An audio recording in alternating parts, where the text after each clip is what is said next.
Hey, welcome back to Two Super Guys for Stocks. I'm Dylan.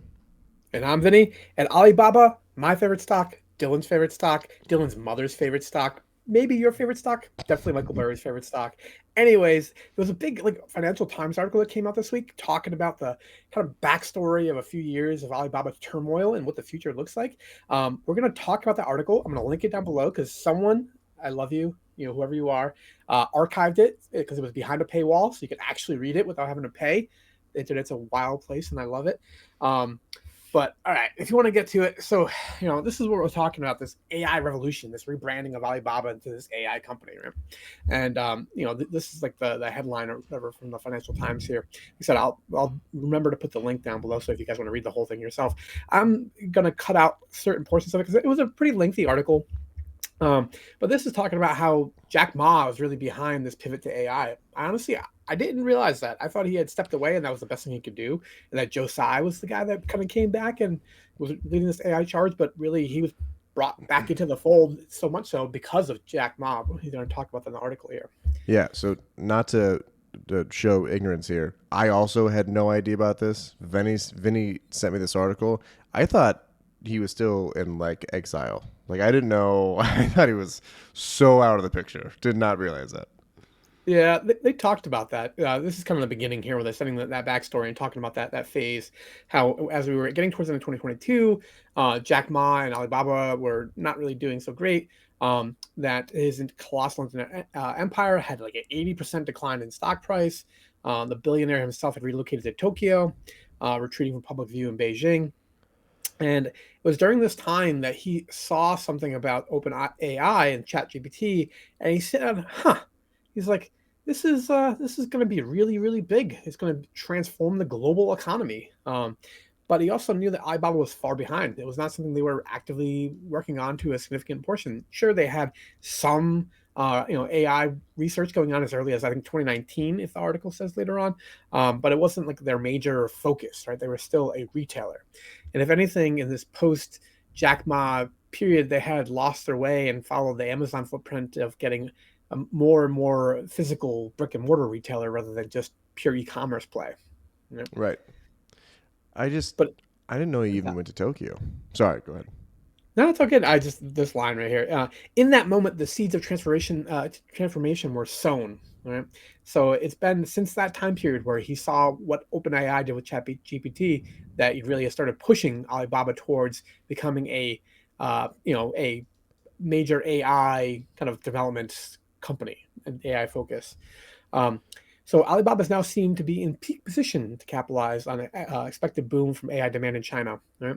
Which has been galvanized with a buzz around DeepSeek. Remember that was the early Yep. 2024 or 2025 story talking about how Chinese AI was actually not even so far behind, but it was also much more efficient from a compute standpoint than many of the American competitors.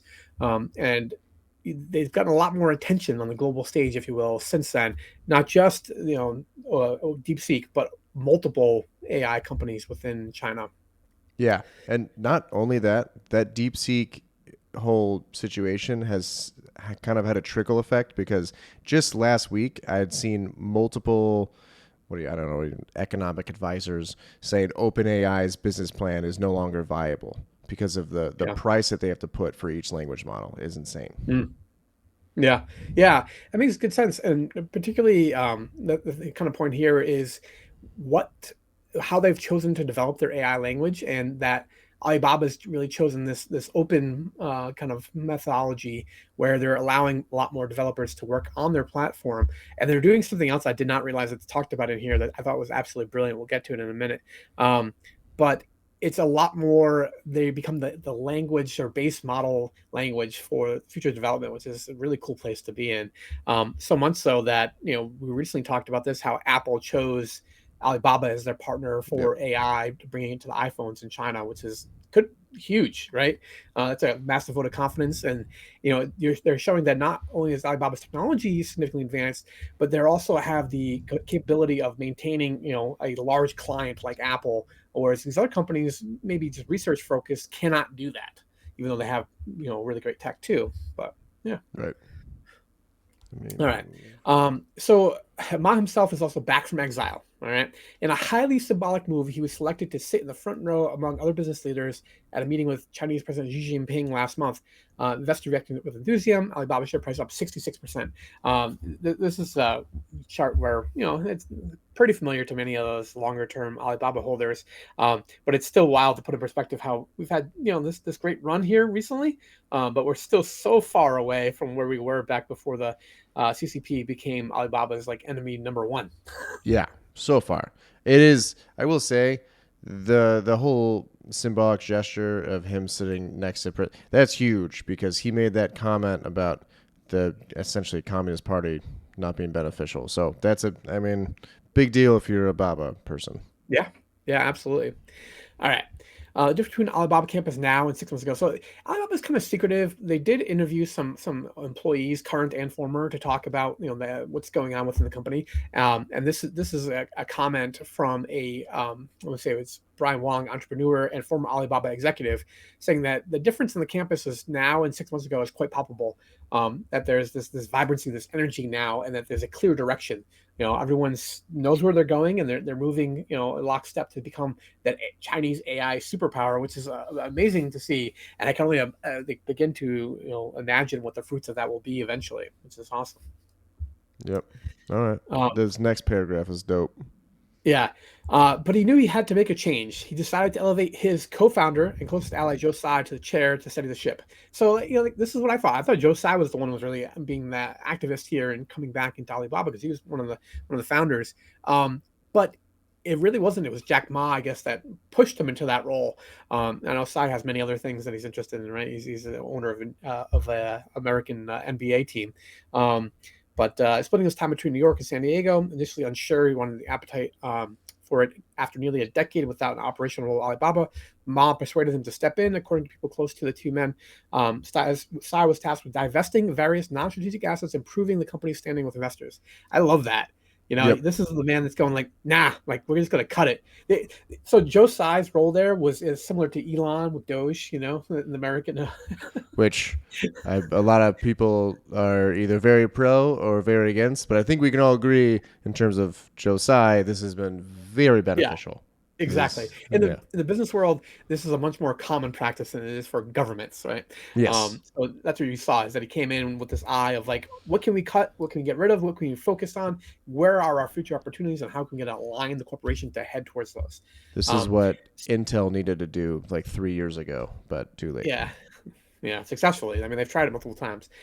So the first attempt at strategic shift. All right, do you guys remember this when they split into 6 units? Mm-hmm. They were going to be independently managed. That didn't last very long. All right, the idea of splitting on these things off wasn't going to be received well because valuations were collapsing in China. So 6 months later, Alibaba was forced to reverse course as investor sentiment on Chinese equities was too weak to support their plans. So it's unfortunate we lost that time, but I think it was a positive thing that they got away from that and they decided like, you know what, this is not the direction we want to go in. We want to bring everything back in house. We want to have AI be like our future leader here. That's really where they are. They're driven by AI now at this point. Yeah. Right. It is also, it's kind of ballsy to make that big of a change and then go back in 6 months because sometimes you'll Yeah. feel you're what you called pot committed and then you just make Yeah. mistakes. Yeah. Absolutely. Absolutely. I commend them for having the fortitude to do that because I'm sure that wasn't a very easy thing to do. Mm-mm. The article gets into more of the kind of back and forth. You remember too about like Daniel Zhang and how he was going to be the cloud chief, and then they ended up throwing him out in the move too. It's like it talks a little bit about that and how there was a lot of turmoil even after as the transition from that 6 unit operation basis back towards this AI centered company went too. So I mean, you can read that if you want, but I left it out of this. Um, so the management and strategy were changing all the time. A lot of people left. I was confused a few years too. It was not clear about where we were going, one veteran employee said. Right? That's not something you want to hear. You Mm-hmm. want your employees to know what the goal of the company is, where we're headed to, so that they can help make their decisions based upon what the long-term vision of the company are. Right? But the same employee says things began to turn around under Wu's leadership. Right? Wu set about centralizing decision making that had been splintered across the 6 business units that now ditched breakup. All right. So with control over Alibaba's strings and backing of Ma and Tsai, he began selling most of Alibaba's struggling retail businesses to reallocate resources to push AI and pursue new investments. So this is really where Wu is talking about, and they brought it back to this AI-centered company. They're getting rid of all the Sun Arts and all the other kind of companies that they had accumulated to become, Amazon-esque, and focusing just on being an AI-driven company. All right. So I love it. Yep. Um, but he's putting his money out there too, right? So this is talking about capex, right? In the 15 months since Wu took the top job, Wu spent 81 billion renminbi, about 11 billion US dollars on capex, up from 34 billion renminbi in the previous 15 months. Right? So you're talking about he's more than doubled it. The company has poured money into startups, including Moonshot, Minimax, and Zippo, with much of the investment coming in computing vouchers on its cloud platform. I did not realize that's what they're doing. So they're acquiring ownership stakes in these AI startups by simply giving them access to their cloud computing infrastructure. Is that not an absolutely brilliant move? Did not know that. That's awesome. That's Yeah, genius. I love it. That's yeah, that's sick. You're just using an asset that you already have and utilizing it to get more assets. Exactly, exactly. Like you don't know which one of these companies will actually pan out to have this, shot at AGI, kind of general AI, but by investing in all these companies where it's costing you not a significant amount of cash up front, even though they're not exactly cash poor, by just giving them access to their cloud platform, they're using their language. So they're ensuring that kind of Alibaba cloud server language will be like the foundational language for all their models. But they're also getting an ownership stake in if one of these turns out to be that next level DeepSeek or OpenAI, they own a portion of the business. It's Like also mutually beneficial for the companies too, because that's one thing that they need. I'm sure they would appreciate cash that could do that and they can do their own cloud, but the fact that they yeah, can do that off the bat, I mean that's a win-win. yeah. Probably bigger win for Baba in the long run, but a win-win. It brought a tear to my capitalist heart. I'll say that. All right. So it also beefed up their training team, around 100 people now, largest in China, and started pushing out more and more competitive models. The decision to make the open source meant they could capture developer attention, enabling it to, sorry, I lost my, iterate its models quickly. That's what we talked about. The same thing Facebook and Meta has chosen to Yep. do. And I think that's the right move. Open sourcing is the right move when you're trying to develop like Yep. a next level technology. So That's I'm why happy to see that they made that decision. that's why everyone's scared of OpenAI collapsing here because they're not doing that. And Yeah. essentially, what they're saying is, look, maybe ChatGPT new models is 1% better, but we're 98% cheaper. So big problem.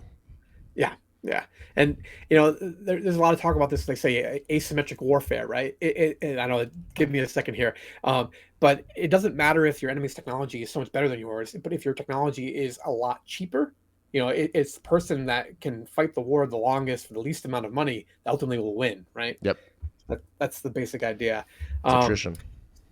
yeah, war of attrition, exactly. Yeah. That's what corporate world really does, especially in developing new technology like this AI. That's my understanding of it, at least. Um, so this is reiterating that Apple point about how Apple chose them because Right. not only they have this very successful large language model, but they also have the kind of manpower in order to be able to facilitate it. So it considered a similarly advanced model, Chinese models, but pick QN because of the partnership requires significant support, and Alibaba could actually provide that other than these smaller ones like DeepSeek doesn't have the manpower to do that for a company like Apple. All right. Yeah, while Alibaba has been releasing increasingly competitive AI models, they did not gain much attention outside of the Chinese developer community. It took until the start of the year for the outside world to recognize the work China's AI players have been doing. All right, so this is the talking about DeepSeek, right? How they sent shockwaves across the globe. Their top-tier reasoning model, despite the company having far fewer chips than large U.S. rivals, it shattered the common belief that China has significant lag in large language models. Investors started to look again at Chinese names, trading at a substantial discount to their U.S. counterparts. So this is what we were saying all along. We were in a fantastic place from a valuation standpoint that only a little bit of good news could really rocket the stock higher. And that's what we saw. That's why 66% so far this year. Yeah. I mean, this is a lot of good news, but yeah, Yeah, this is sick. and then this is another thing we talked about in the recent quarterly earnings. How now they're continuing to advance this, where they're putting out even more and more money, 380 billion renminbi, it's like 51 billion US dollars on AI infrastructure over the next 3 years, more than it had spent in the last decade. Right, the company budgeted 39 billion renminbi this year to purchase AI chips, more than 50% increase just in the chips alone, according to a person with knowledge of the plans, adding that the amount can be revised higher during the year if growth beats expectations. All right, so they're putting their money where their mouth is. They see this as a generational opportunity, and they're positioned well to capture it. And they're continuing to, really push their chips in. They're not taking it easy, as in like an Intel where they're just coasting. So I'm really enthused about a lot of the stuff I'm hearing from where Alibaba's headed here. Um, Also seeking to win China's 1.1 netsons with various AI applications earlier this year, hired former Salesforce executive Stephen Hoy to lead its consumer-based AI strategy. Um, so now my understanding of this is they're basically trying to now sell their AI platform, which is another fascinating thing to think about the business. Not only are they're growing it in so many different ways, and they really have capitalized on it. I can't remember if I left the quote in here. I don't think no, I did not. But it was another line about how uh, Alibaba is really forcing all of their business units to look at AI and how it can help them. All right, that is what they want. They were like, how can you use AI to leverage your efficiency in all these various business lines across the entire company? So they are definitely AI first at this point in time, which I think is they're already in a great place, and they're using that technology in their winning position to leverage that even to take it another step further. All right. Yeah. Jeez. Uh, Go yeah, ahead. article Yeah, go. out with a couple of like things you got to worry about here a little bit, of course, because you can't be entirely gasoline. You got to throw a little bit of water on this fire. Good. Talking about geopolitical tensions threatens Alibaba's ambitions, particularly that they're restricted from buying the most advanced AI chips used to train these models. The watered down version of the chipmaker's 8100. It's hard to know whether Alibaba can keep the lead. The competition will get more fierce. Is what they were saying, which makes good sense. Their chip design capabilities are still behind most of the most advanced ones in the world. But the point is here. Don't look at China for the best AI in the world. Look at them for one of the most efficient AIs in the world. Right? They're going to be a cost efficient Yeah. option. Right?